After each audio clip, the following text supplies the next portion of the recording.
All right, we're ready for Psalm 129, 130, and 131. Next time you have 4 Psalms. They will be just a tad longer, but nonetheless, we still are dealing with short Psalms. We'll make some point about some of that as we go along. We are in the 5th book of Psalms. I'll remind you of that each time until we get through at least. As the books or the Psalms are divided in books, and we are in the 5th of those books, and will be till we are done with the Psalms. We are in the Songs of Ascent. We won't spend much time talking about that. We have each time since Psalm 120. There are 15 such Psalms. It goes through 134. We'll finish that next time as we will make it all the way through Psalm 135.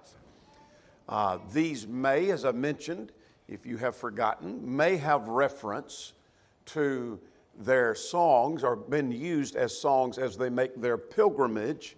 That seems to make a good deal of sense to me. Though as Haley, as they made their pilgrimage, I didn't finish my sentence, to the annual feast. That may be the point of the Psalms. We don't know that. Haley, without reading that again, just said it's impossible to know definitely in what sense these were the songs of degree. And he's right about that. We don't know for sure. We seem to think, or at least I seem to think, that it probably relates to the post-exile period. Scroggie, who I quote from frequently, more for his outlines than his scholarship, nonetheless, he thinks it fits in the period of Hezekiah. There are 10 that are anonymous, 4 that are attributed to David. One of those is mentioned tonight, and then there's one of Solomon. All right, let's talk about Psalm 129. It is one of the Psalms of Ascent. So that tells us, that answers our question of the type of psalm that we're dealing with. It is dealing with the Psalm of Ascent. And what about the author? All right, it's anonymous. We don't know who wrote the psalm. So what's the point of the psalm? The message of the psalm? Victory over Zion's enemies. All right. It is a song of victory. It has to do with victory over the enemies of God or God delivering His people. It refers to the vindication of those who are righteous. And I simply call it God delivers His people. God delivers His people. There are 2 sections to the psalm we'll get to, and we'll come to that in just a moment. This relates to Psalm 124. And I'm going to give you a parallel to that in just a moment. And I put a slide up that deals with that. But when we were at Psalm 124, Psalm 124 was dealing with praise for deliverance from an enemy. And I asked you, if you wanted to put a note to see Psalm 129. Well, this would be a good time to go to this psalm we're studying, Psalm 129, to see Psalm 124. Very much parallel. And we'll talk about the parallel about all of that in just a moment. But it is very parallel to Psalm 124 in content and in thought. This seems to be the focus of the nation and not an individual, as many of these Psalms. Now, we'll make just the opposite point with reference to Psalm 130. But this one seems to be an emphasis on the nation and not the individual. My reason for saying that would be verse 5. And we'll get to about all those who hate Zion. May they be turned back, and talks about the enemies of God's people. But let's talk about the psalm now. Here's the point of the psalm. It has to do with God delivering them from their enemies. 2 major thoughts. He focuses on the past, then he turns and focuses on the future. With reference to the past, Israel has had many enemies.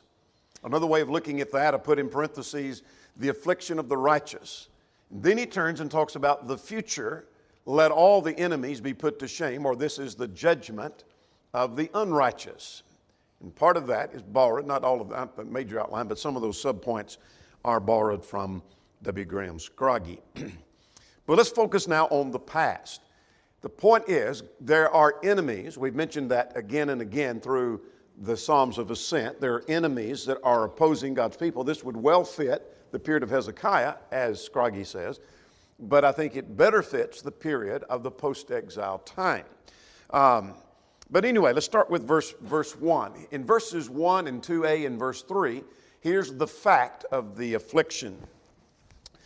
And he says, many a time they have afflicted me from my youth. He seems to start from as if he's speaking of an individual, but then branches out to the nation as by the time we get to verse 5. But they've afflicted me since my youth. If he's talking about the nation, which I take he is, as per verse 5, I think he's talking about the time since Egypt. So you think of the enemies that have been the enemies of God's people since they were born. That is, when God bore this nation, when God created this nation out of Abraham and made a nation of them. But when they went into Egypt, they were 70 in number, and they grew in Egypt to finally come out nearly 2 million people, or approximately, if our calculation be correct, because the number given in the text only counted the fighting men. But be that as it may, they came out a large nation compared to what they were when they went in. And so they had an enemy nation there, but then there was the Ammonites, there was the Philistines, there was Edom, there was Moab, there was Syria, there was Assyria, there was Babylon. And so here are the enemy nations. The point is, we've been afflicted many times since our youth. And the same format is used in this psalm as was in Psalm 124. And what is the format that's mentioned here? It's a song, but it's let Israel now say, many a time I have been afflicted. We saw the same thing over here, let Israel now say, if it had not been for the Lord being on our side, men would have rose up against us. In other words, we'd have been wiped out and gone. So part of the song, the effect of the song is let Israel now say, and Israel is to now say, many a time we've been afflicted from our youth, since we were young. Now notice, but they have not yet prevailed against us. In other words, what's the point? I thought that Egypt had them and made slaves of them. I thought that Assyria took them into captivity. If this is the post-exile period and looking back, Babylon had taken them. Babylon had destroyed their city, destroyed the walls of the city, destroyed the temple. I thought they had prevailed.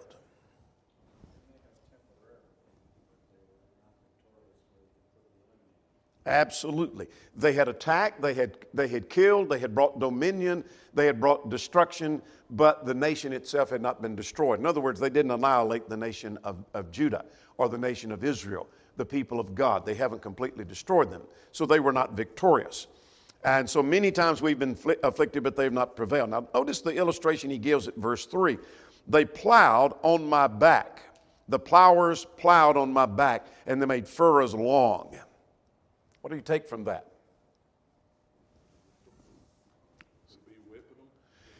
It may have reference to the lashes of, for example, as they were in Egypt. They were made slaves. They were made slaves of Assyria. They made slaves of Babylon.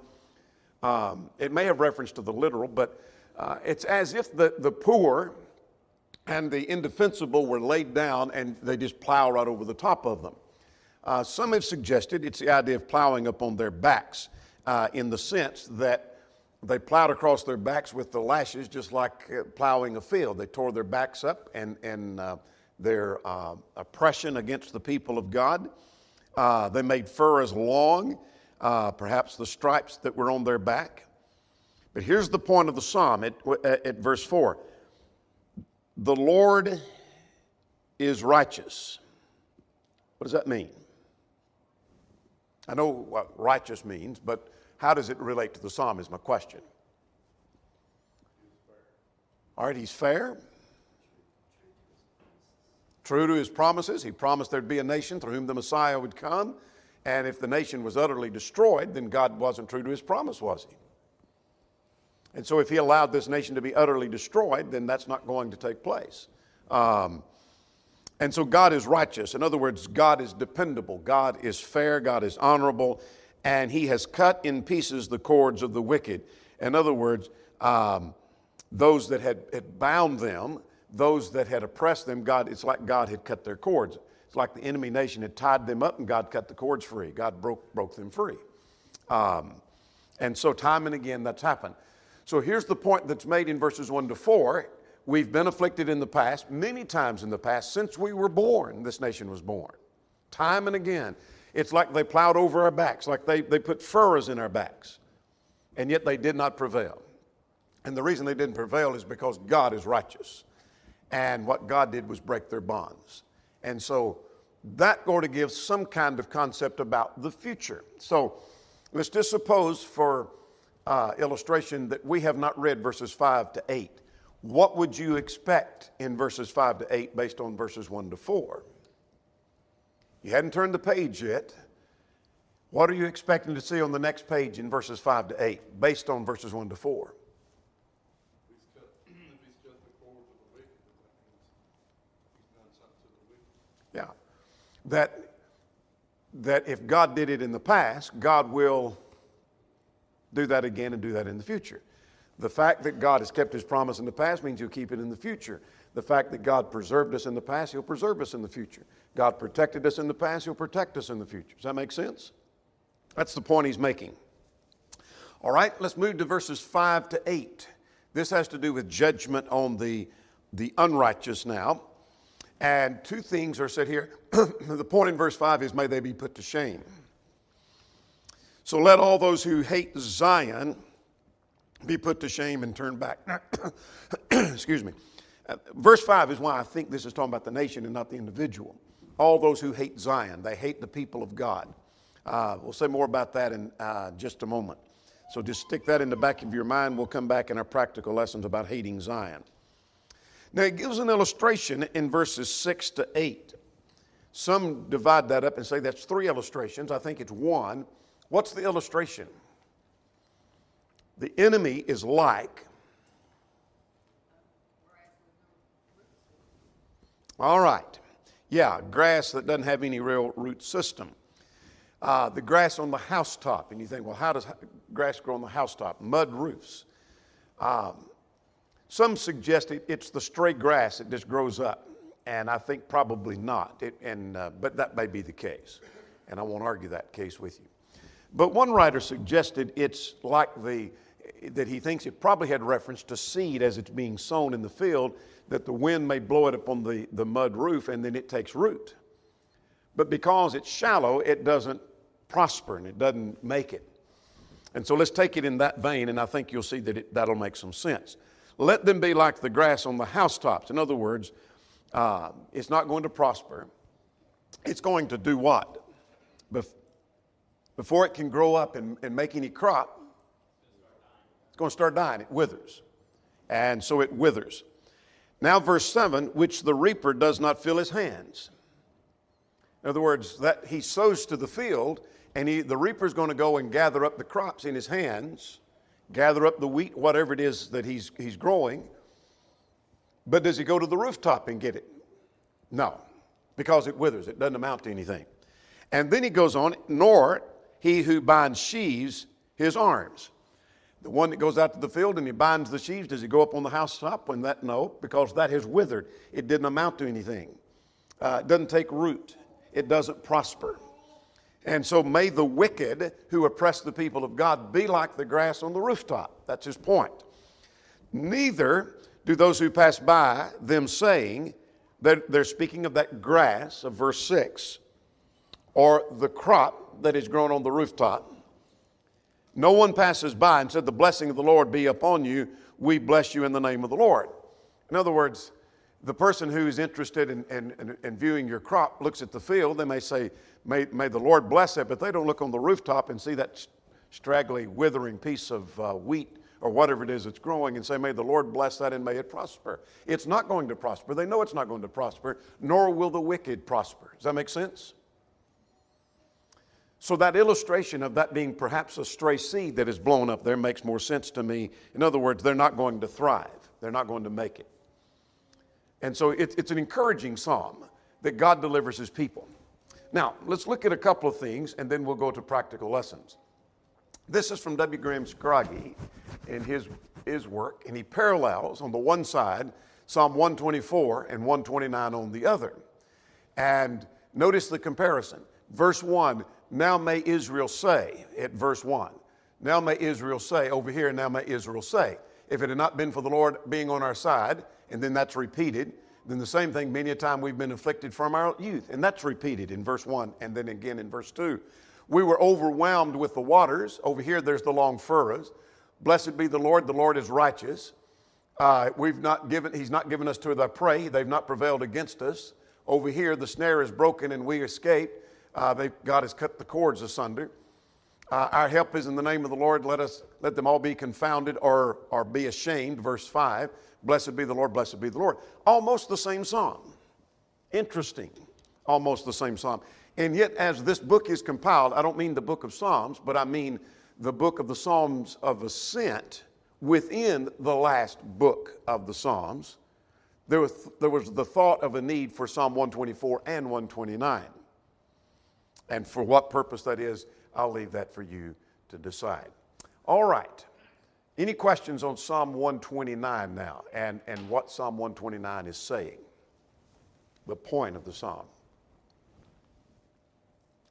Let's go to practical things now that we learn. Several things we learn from this psalm. What do you learn from Psalm 129 you take home with you?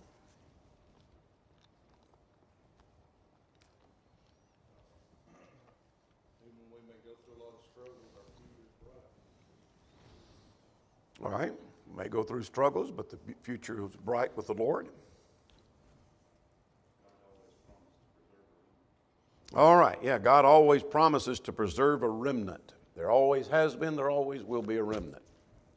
I remember as a young man in my, I think I was not even 20, sitting at the feet of Homer Haley. I remember him repeatedly saying, and I finally got the point, there always has been, there always will be a remnant.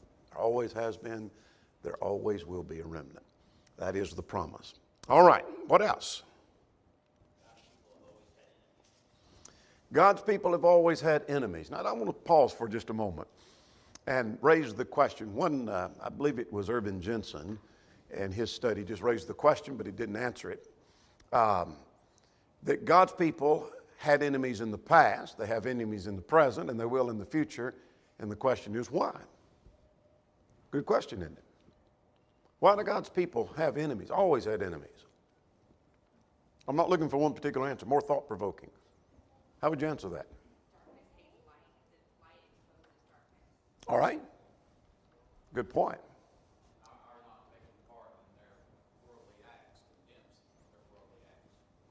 Just our example. And then sometimes our teaching condemns them as well. So our example, our teaching condemns them. All right. Anything else? Do you think it could be in this context of how God blesses his people that sometimes that unusual blessing that is seen in the people of God is something that the world doesn't recognize or recognizes, but they wish they had it for themselves? I've seen that in the sense that someone who's living righteous and godly and how they seem to be blessed and things seem to be going well in their family and their home life, or they seem to be happy, and people of the world sometimes don't recognize that, or they don't see it in their life is what I mean. They don't recognize it, and that makes them jealous, and they become the enemy. Anything else? What other practical lessons do you learn from Psalm 129?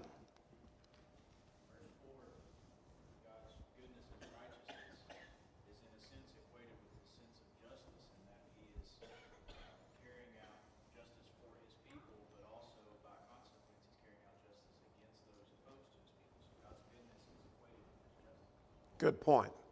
His goodness is equated with his justice. One writer said, retrospect gives us hope. Looking back gives us hope for the future. When I see what God's done in the past, I see what he can and will do in the future. And that's what the psalmist does here. Anything else on Psalm 129?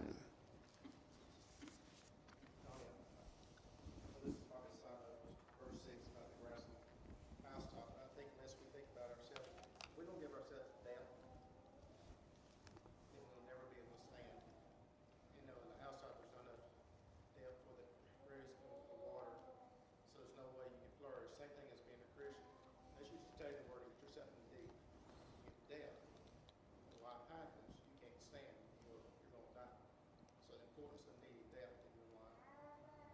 Good point.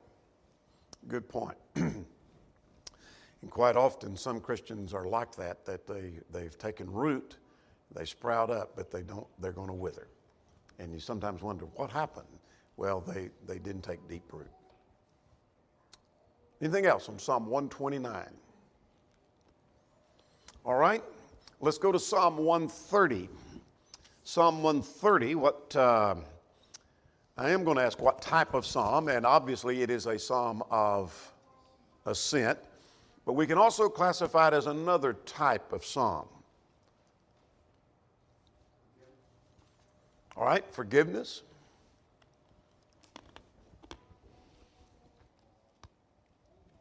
There are 7 such psalms in the book of Psalms that are labeled as penitential psalms that show penitence. And those psalms would be Psalm 32. Well, let me start with Psalm 6. I don't have these listed in order in my marginal note.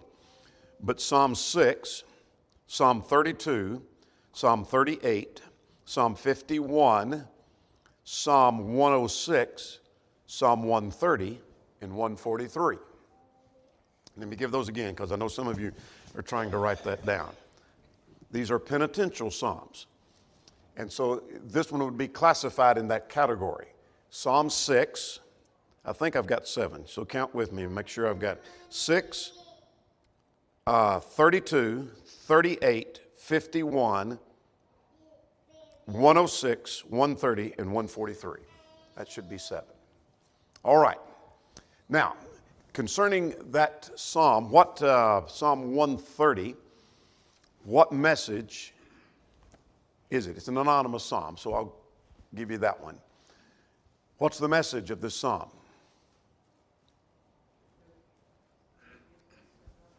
Yeah, forgiveness through God's love, because of God's care, because of His grace, because of His mercy, because of His kindness, however you want to word that, there is forgiveness that comes through that. So here is a passage that embraces forgiveness. This is a progressional psalm, I think. By that I mean that the point of verses 1 and 2 lead to the point of verses 3 and 4. And that leads to the latter part of verse 4, which leads then to finally verses 5 to 8. So because verses 1 and 2 is true, the second point's true. And because the second point's true, the third point's true. And because that's true, then the fourth point is true. Make sense? All right? Kind of a progression of thought. So let's work through this psalm.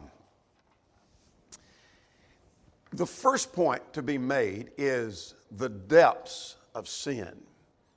Now let's get ahead. I want to fast forward to practical themes. And this is something very practical here. We never understand and appreciate forgiveness if we don't understand the depth of the sin we were in. I will say that again, because I think all of us, self included, sometimes miss that point. We never understand or appreciate forgiveness until we first understand the depth of the sin from which we have come. So the person who understands, this is where I was, this is how bad it was, they better understand where they are now when they're forgiven. And so the psalmist does so in Psalm 32, does so in Psalm 51, and the psalmist is doing that here in Psalm 130. So let's look at verses 1 and 2, the depth of the sin. Out of the depths I cried. Now, before we go further, let's just talk about the depths. Probably has reference to the depths of the sea, of the torrent. Let's go to Psalm 69 and in verse 2. Dissimilar phraseology is used in some of the Psalms. We won't notice every detail, but that I sink in deep mire, and I have come to the deep waters where the floods overflow me. So psalmist, I'm not saying it's the same psalmist, but I'm saying the psalmist, plural, sometimes would use that phrase or that concept of being swept in the depths of the water where you're in danger of losing your life. Look at verse 14, same psalm, Psalm 69. Deliver me out of the mire, And do not let me sink, lest I be delivered from those who hate me out of the deep waters. So here is the danger that is pictured as being in the depths of the waters. There's another psalm. I don't know if I've got the right reference. Let me double check here. Psalm 40 and in verse 2. That may not have the right. The Psalm 40 and verse 2. They brought me out of the horrible pit, out of the miry clay, and set my feet on the rock. And so here's the idea again, being out of the depths, being rescued out of the depths. The same kind of concept. So let's go back to verses 1 and 2. He pictures the depths of sin. Is out of the depths I cried to you, O Lord. Lord, hear my voice. Let your ears be attentive to the voice of my supplication. Leupold suggests, for what it may be worth to us, that this idea, Lord, hear my voice, is that it's coming from a vantage point that if you're that deep into sin, you may wonder and question, is God even going to hear me? He's coming from a knowledge of my unworthiness. I don't think it's a question of will God even listen. I'm not sure he's the kind of God that'll listen, but it's more that I'm not even worthy for him to listen to. Does that make sense? He's approaching this from an unworthy standpoint. That, Lord, hear my voice. Let your ears be attentive to the supplication of my voice. Now then, because he understands the depth from which he came, he was down in the deep waters. What does he say in verses 3 and 4a? This sounds like Psalm 124 a little bit. Though not talking about the same kind of thing.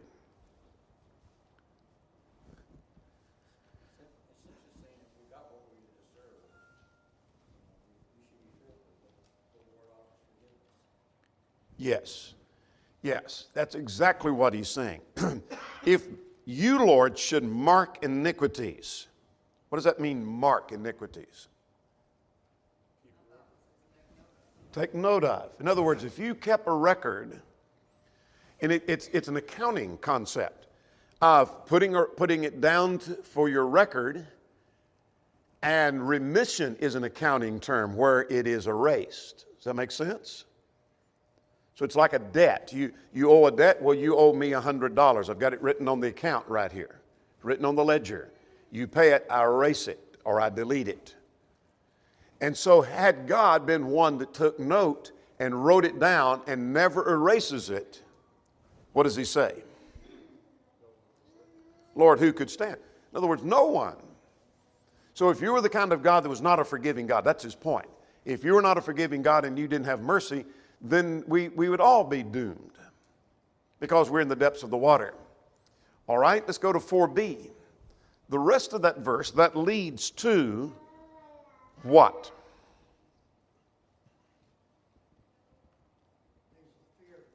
Yeah, that you may be feared. In other words, God is to be revered for his grace. Now, the term fear is used in two senses. We've talked about this quite frequently, about the two sides of the coin of fear.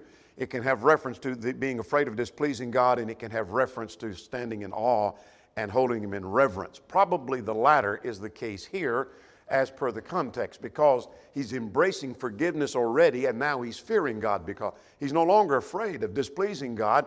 He's embraced forgiveness. So he stands in awe and he reveres God. So the point is, when I understand I came from the depths of sin and I see the wonder of forgiveness, that leads me to stand in awe and revere the God of heaven. You see, the person who understands how far they came from sin and how they've been lifted out of the depths of sin is the person who's gladly in worship praising God because they revere God. Does that make sense? All right. Then let's go to verses 5 to 8. This gets a little more difficult, at least for me. And he said, I will wait for the Lord. My soul waits. In his word, I do hope. Now, all through the Old Testament, the phrase waiting on the Lord is used. Sometimes it has to do with serving God. And you can say that's the case here.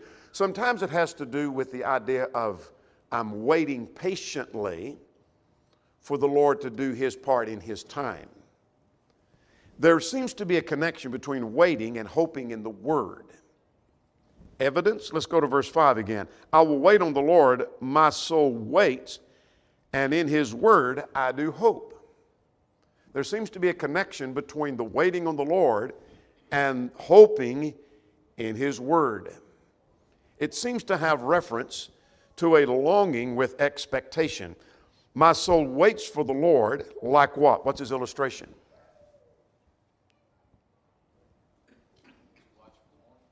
Yeah, the watch of the morning. It may have reference to the watchman of the night who's watching and he can't wait till the day dawns so that he is relieved of that task. Or it just may be one who has the fears of the night and they're waiting for the day to dawn. And so they wait patiently for it. They can't rush it. It can't come soon enough. When you're wanting that morning to come, it can't come soon enough. And so I'm waiting on the hope in the Word. Now, verses 7 and 8 give me a key to that. What's he waiting on? Two words that are used in verse 7. One in verse 8. Well, both are used in verse 7, actually. Mercy and redemption. So what I'm waiting on and what I'm looking for and what I'm hoping for is mercy and redemption.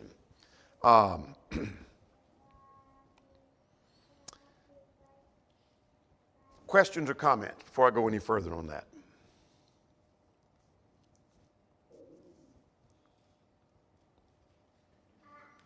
Colin Daly suggests his waiting upon, he waits upon God's word, the word of his salvation, which if it penetrates into the soul and cleaves there, it calms all unrest, and by the appropriated consolation of forgiveness, it transforms and enlightens for it everything in it and outside of it. Good observation. Now, I want to go back just for a moment to the concept, and that gets us down through verse 8. And I want to make another comment about verse 8 in just a second. But this seems to be the cry of extreme distress, apparently, during this restoration period, in the post-exile period, if our understanding of the dating and the use of these Psalms be correct. This perhaps deals with the individual and not the nation because he's asking for forgiveness and receive. I don't think they were forgiven as a nation, but forgiven individually, be that as it may.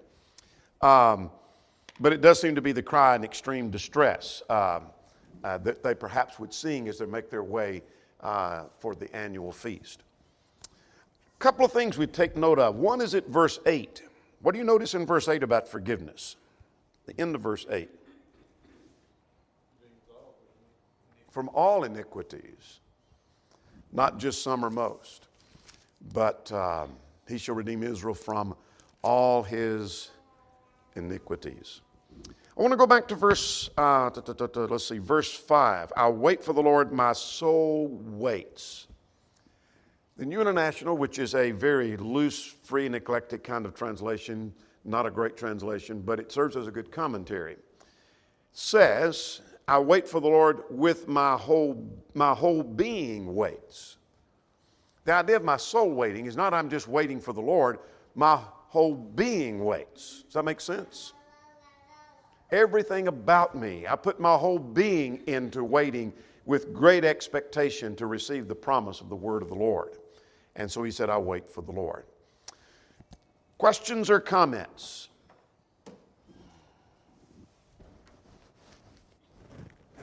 Before we look at practical things, this is an alternate outline from Scroggie. Earnest supplication, verses 1 and 2. Joyful consolation, 3 and 4. Trustful expectation, 5 and 6. And stirring exhortation, 7 to 8. Typical of how he approaches a text. Questions or comments? Practical things now. Psalm 130.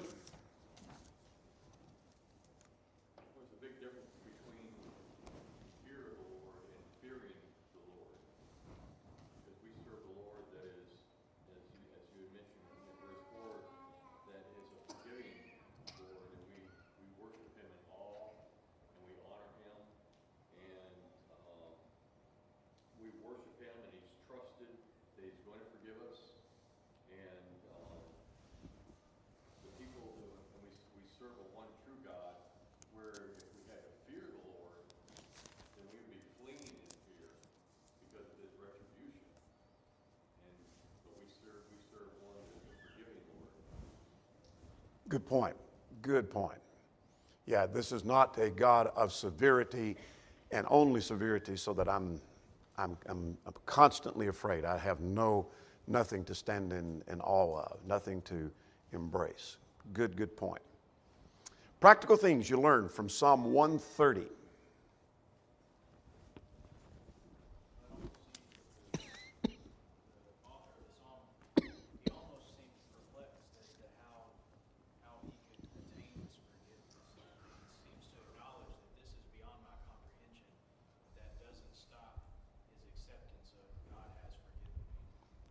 Good point. He does embrace that forgiveness, but it's still a wonder. Go back just for a moment to this here. When I realize how far I've come, how deep I went, how I transgressed against God, this is a wonder that you would be forgiving, but you are, and I embrace that. Anything else?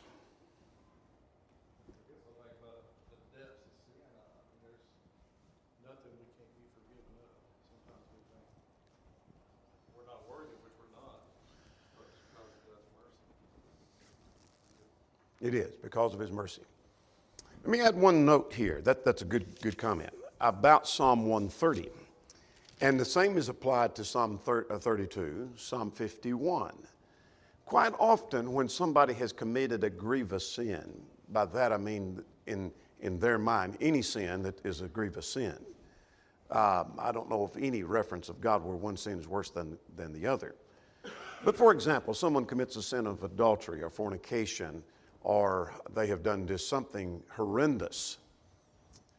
One of the things that I notice quite often is they have trouble forgiving themselves. They may make a public acknowledgement, public confession, and if you ask them, do you think God can or will forgive you? They will, but then they seem to have trouble forgiving themselves as if they're not worthy of forgiveness. Well, none of us are worthy of forgiveness.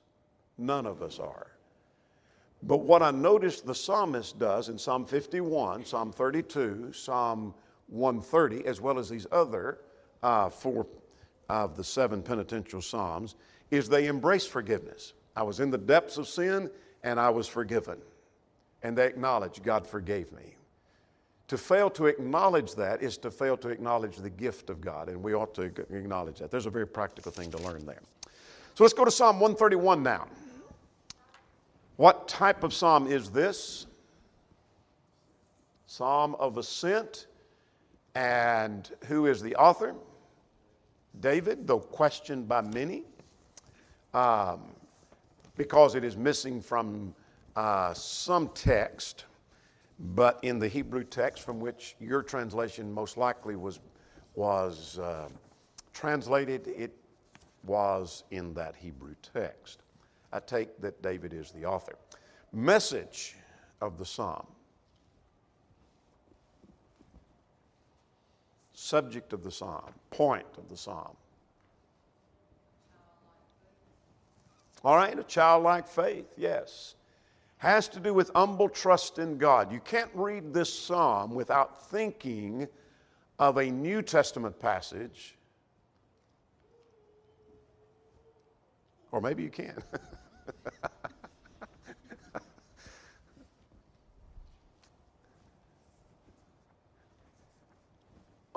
Humility, let's think about this. Humility and being like a child. It's in the Gospels. It's not in the last 3, so that limits it to Matthew 18, verses 1 to 4, where the disciples were arguing over who's the greatest in the kingdom, and Jesus brought a child in their midst, except you can be converted and be as humble as a little child. This is the kind of humility described in our text. All right, only 3 verses here, so let's get underway. 3 points. I adapted this. This is not Scroggy's outline, but it's adapted from his material. A negative claim, a positive claim, and a consequential claim. Spurgeon said, this is the shortest to read, but the longest to learn. I like that. It's the shortest to read, but the longest to learn. In other words, it doesn't take long to read this, but it takes a lifetime to learn the lesson. And that's a good point. This would very well fit the post-exile period. Will it fit others? Sure. We can plug it in anywhere. Plug it in the day of Hezekiah, as Craigie wants to. But it would well fit this period of the post-exile time that we're studying on Sunday, when the people need a dose of humility. But be that as it may, let's see if we can get through Psalm 131. It seems that an individual who we think to be David, that his story is recorded for the benefit of the nation, and used here, if it was assembled later, which perhaps was the case, for the benefit of the people. So what does he say? There's a negative claim. Here, I am not haughty. This is not an arrogant claim. Some commentators, which I haven't read, but I read from commentators who alluded to other commentators who said that those commentators had said this was quite a haughty statement to make. I think not. But anyway, be that as it may, the Lord, my heart is not haughty, nor my eyes lofty. In other words, I'm not arrogant, I'm not proud, neither do I concern myself with great matters, nor with things too profound for me. Now, the latter part of verse 1 rather, is a little bit obscure. I take it that both of those phrases have reference to things that would bring glory to himself. That I'm not interested in doing things that bring glory to myself. I'm interested, I've learned humility. I don't look down upon others. I don't lift myself up. I'm not haughty. And I've not pursued things that bring glory to me. Now, another note about verse 1, nor were things too profound for me. Those who are proud often get in over their heads. It's an interesting point. It might be in the church, it might be in the family, it might be in business, it might be in the world, it might be in school. Quite often, those who are too proud and really think highly of themselves get in over their head. And the psalmist said, I'm not interested in that. I don't want to get in things over my head. I am not looking for things that bring glory to myself. Now, at verse 2, here's the positive claim, and that is, I have a childlike trust. Leupold suggests that the first verse mentions the results that have been achieved. Verse 2 shows how it was attained. That he implies, and perhaps so, that there has been this inner struggle. Surely I have calmed and quieted my soul. Apparently the soul needed to be calmed and needed to be quieted. So he had calmed and quieted his soul, or stilled and quieted his soul, and he had learned to be like this weaned child with his mother, and like a weaned child, my soul is within me. In other words, like Matthew chapter 18 that we've already alluded to. So we could say more about verse 2, but I've quietened and calmed my soul. I went through a struggle. I went through, and I take that probably Leupold is correct, that I went through this struggle. I went through this battle, and I have quietened and calmed my soul, and I no longer have the aim that I had before. I no longer have the spirit I once had. And so I'm not arrogant. And then finally, at verse 3, the consequential claim is to trust in the Lord. O Israel, hope in the Lord from this time forth and forevermore. What's the point?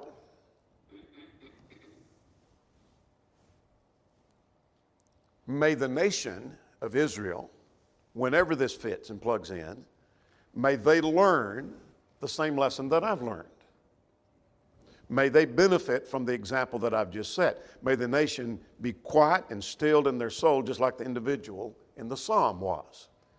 And may they have this calm trust in the Lord, like the child has a trust in the mother and has faith, so we may have that calm and that trust and that confidence in the Lord, rather than in ourselves. Make sense?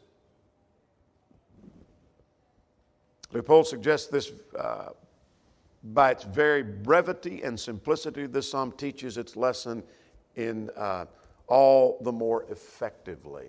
Perhaps he's right about that. Questions or comments on the psalm? Quickly, and then we'll go to a practical lesson and be done. Let's get one or two practical lessons and we're done. What do you learn from Psalm 131?